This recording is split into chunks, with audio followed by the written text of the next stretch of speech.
نے ارشاد فرمایا بندے کو سب سے زیادہ قرب سجدے میں ملتا ہے، اور سجدے میں اس لیے فرمایا کثرت کے ساتھ دعا مانگا کرو۔ اور ایک روایت کے لفظ ہیں کہ جب بنی آدم اولاد آدم سجدے میں سر رکھ کے سبحان ربی العالی کے نغمے الاپتی ہے تو شیطان پیٹتا ہے، روتا ہے، چیختا ہے کہ مجھے سجدے کا حکم دیا گیا اور میں نے انکار کر کے اللہ کی ناراضگی مول لے لی اور جہنم کا حقدار بنا، اور اس کو سجدے کا حکم دیا اور اس نے سجدہ کر کے اللہ کی رضا حاصل کر لی اور جنت کا حقدار بن گیا۔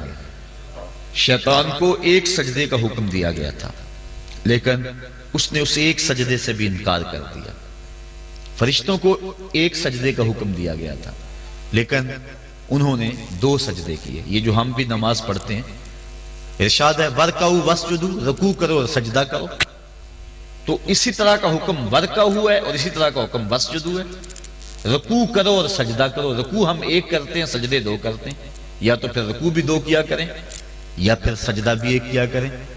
چونکہ امر ہے امر، اور امر تکرار کا تقاضا نہیں کرتا اور نہ اس کا احتمال رکھتا ہے۔ میں آپ کو ایک بات کہوں تو ایک مرتبہ آپ اس کو تسلیم کر لیں جو امر کی تعمیر ہوگی، تو امر تکرار کا تقاضا نہیں کرتا، تو کہا گیا سجدہ کرو تو 1 سجدہ کرنا واجب تھا لیکن ہم سجدے 2 کرتے ہیں۔ تو علماء کہتے ہیں کہ جب فرشتوں نے سجدے میں پیشانی رکھی اور سبحان ربی العالی کے نغمے الاپے اور سجدے سے سر اٹھایا، دیکھا کہ ایک اکڑا کھڑا ہے، پھر دوبارہ سجدے میں سر رکھ کے سبحان ربی العالی کہنا شروع کر دیا، میرے مالک تیرا شکر تو نے ہمیں سجدے کی توفیق عطا فرما دی۔ اس لیے سجدے 2 ہو گئے اور رکوع 1 رہا۔ سجدہ انتہائی ذلت ہے اور عبادت کا انتہائی درجہ ہے۔ سجدے میں سر رکھ کے جو دعا مانگی جائے اللہ اس دعا کو رد نہیں کرتا۔ شیطان نے اللہ کے روبرو اس کی عزت کی قسم کھا کے کہا مجھے تیری عزت و جلالت کی قسم، میں تیرے بندوں کو تیرے تک نہیں پہنچنے دوں گا، ان کے دائیں سے آؤں گا، ان کے بائیں سے آؤں گا، ان کے آگے سے آؤں گا، ان کے پیچھے سے آؤں گا، ان کی چاروں سمتیں گھیر لوں گا اور ان کو تیرے تک نہیں پہنچنے دوں گا۔ حضور فرمایا ظالم 2 رستے بھول گیا، کوئی بندہ سجدے میں پیشانی رکھ کے اس کو پکارتا ہے تو مالک اس کو بھی رستہ عطا فرما دیتا ہے، اور کوئی ہاتھ اٹھا کے دعا مانگتا ہے تو مالک اس کی بھی رد نہیں فرماتا، بلکہ حدیث کے لفظ ان ربکم حیی کریم یستحیی من عبدہ اذا رفع یدیہ ان یردہما صفرا، تمہارا رب سخی بھی ہے، زندہ بھی ہے، کریم بھی ہے۔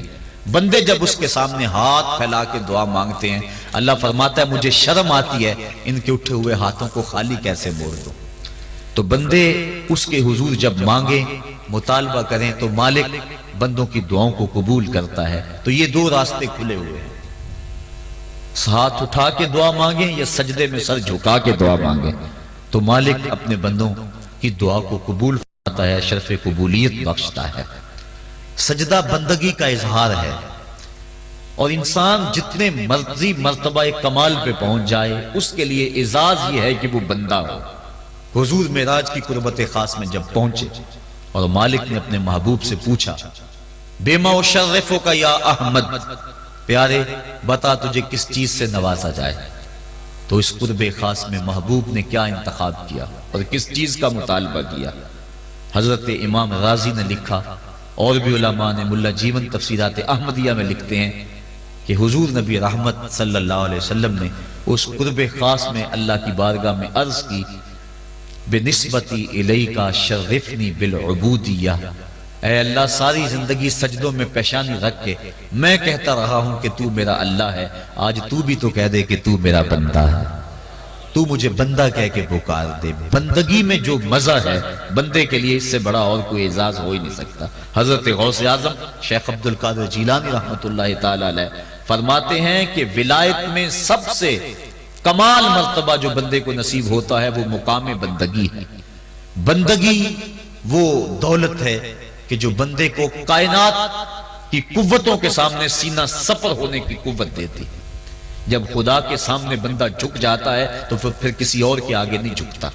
یہ درس ہے توحید کا، یہ سبق ہے سجدے کا۔ اللہ کو سجدہ کرنے والا کسی اور کے آگے پیشانی نہیں جھکا سکتا، اور اگر کوئی اللہ کو بھی سجدے کرتا ہے اور کسی اور کے آگے بھی پیشانی جھکاتا ہے تو اس نے سجدے کی روح کو سمجھا ہی نہیں ہے۔